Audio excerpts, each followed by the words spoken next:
The forest was so quiet that morning it almost felt staged, like the kind of silence that makes you lower your own breathing out of respect. Mist hung low between the pines, dew slipped off the needles one drop at a time, and I was standing in my little fishing cabin with a mug of hot cocoa in both hands, thinking maybe the world still had one decent corner left in it. Then somebody pounded on my door like they were serving a warrant. Before I could even set the mug down, the door swung open, and a county inspector in a brown jacket stepped inside, boots damp from the grass clipboard tucked under one arm. He looked around the cabin fast, the hand-built shelves, the rods over the window, the old rocking chair by the stove, the wildflowers outside the porch rail, and then he looked back at the papers in his hand like they had personally offended him. "Sir," he said, blinking hard, "I don't understand how your neighbor reported this as an illegal structure, because according to these records, you own the whole forest. Not the cabin, not the lot. The whole thing. 320 acres. And before I could answer, his eyes drifted past me through the trees toward the distant line where that HOA neighborhood sat like it had been dropped there by people who thought nature was just landscaping with bugs. His face changed, went pale, tight. Then he muttered almost to himself, "Oh, this is going to be a problem." Right on cue, a woman's scream tore through the woods. Sharp, furious, getting closer. And that right there was the moment my quiet weekend officially turned into a circus. 2 months earlier, this place had still been exactly what I bought it to be: peace. I'd owned that land for years, long before the subdivision got built on the far side of the pines. Back then, it was just river water, deer tracks, soft wind through the trees, and the kind of silence my grandfather used to call honest. I grew up fishing with him. When he died, I made myself a promise one piece of the world would stay untouched, quiet, decent. So I built a small cabin out there. Tin roof, wood stove, little deck facing the river, rocking chair that squeaked like an old man laughing. Nothing fancy. Just enough. Over the door I hung a sign that said, "Be kind to nature and to each other." Turns out that message was a little too advanced for some people. Her real name was Janet. But in that neighborhood, she had earned herself a different title. HOA Karen. She had the giant sunglasses, the clipped little walk, the kind of posture that says, "I've never once doubted my own authority, even when I'm completely making it up." She didn't even live near my cabin. Her house sat all the way across the forest behind a fence, a drainage ditch, and a thick wall of pine. But every morning she'd squeeze through a broken section of fence with her old dog and wander into my woods like she was inspecting a public park. At first I let it go.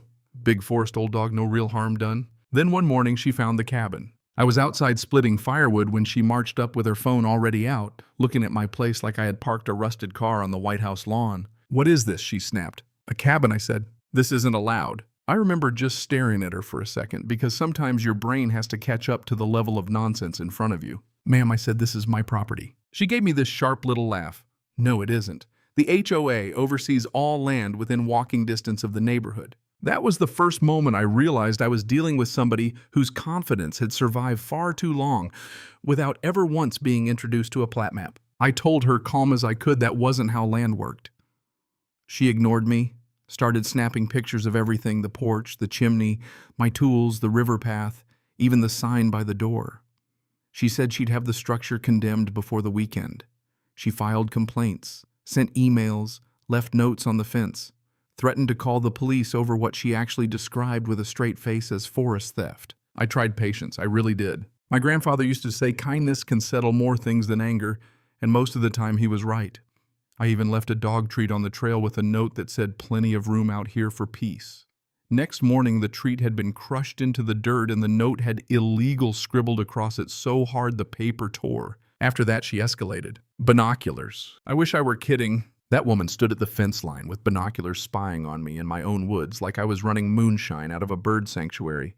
She watched me haul woodfish the river, sweep my own porch. One time I waved.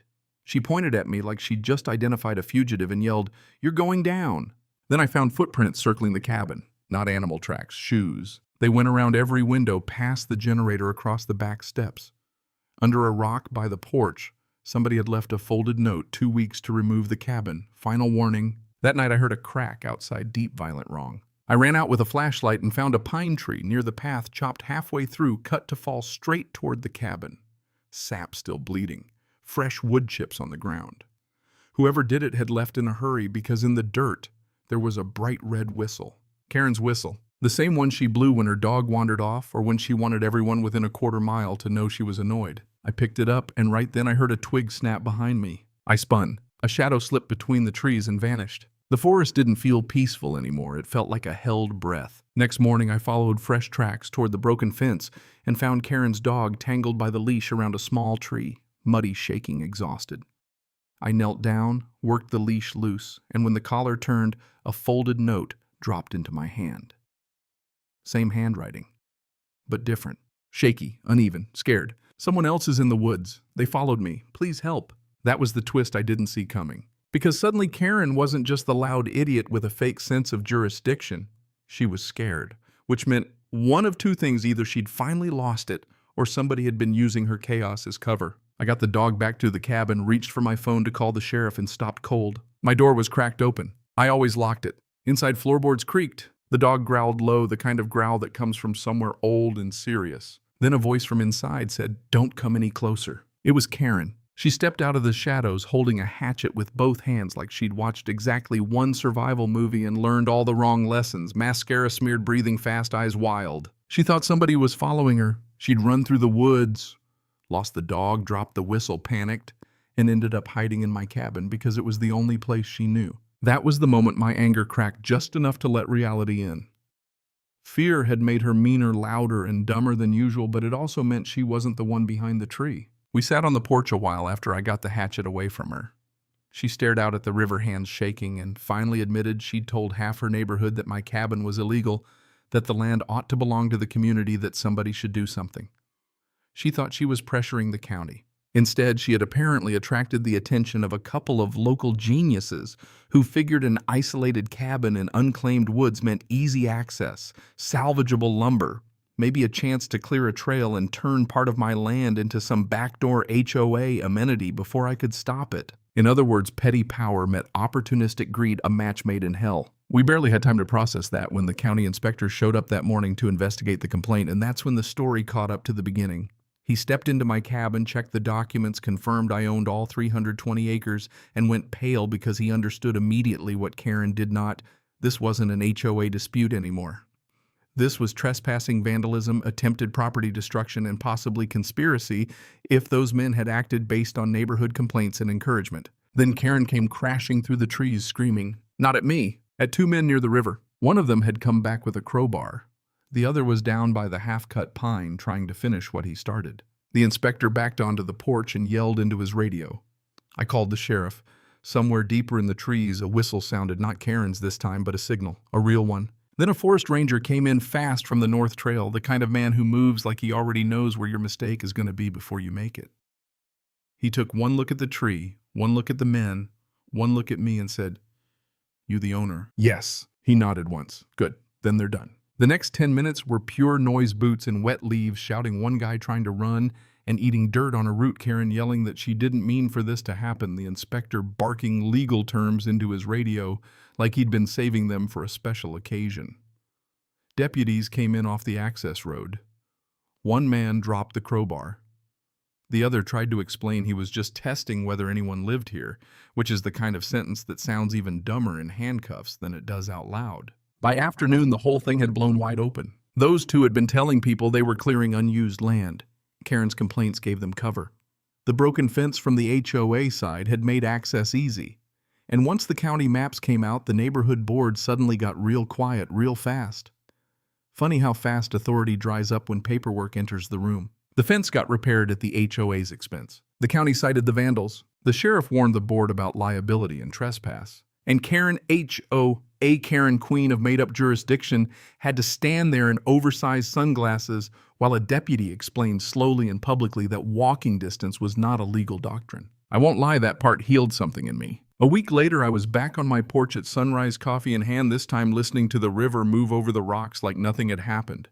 The forest looked the way it always had, soft light through the pines, mist lifting off the ground, birds arguing in the branches like little feathered lawyers. Peace had come back, but it felt different now, harder earned, more honest. And I kept thinking about something I learned too late to learn it comfortably. Some people don't actually want order, they want control. They use rules when rules help them fear, when fear works better, and crowds when they're too cowardly to act alone. But ownership, real ownership, isn't about barking orders or claiming space with the loudest voice. It's about responsibility, about knowing what something means and protecting it, because it matters, not because it gives you power over somebody else. That cabin was never just wood and nails to me. It was grief, memory, promise, and peace built by hand. And in the end, that mattered more than all their clipboards, complaints, and whispered little land grabs. Karen still walks her dog these days on her side of the fence. She waves now. Small wave, humble little wave. I wave back. Because karma did what karma does best. It didn't just slap her, it educated her. So here's what I want to know when somebody hides behind rules, gossip, or fake authority to control land that was never theirs. Where's the line between protecting your peace and getting even? And honestly, what would you have done in my place? Drop your take in the comments. Who was right? Who was wrong?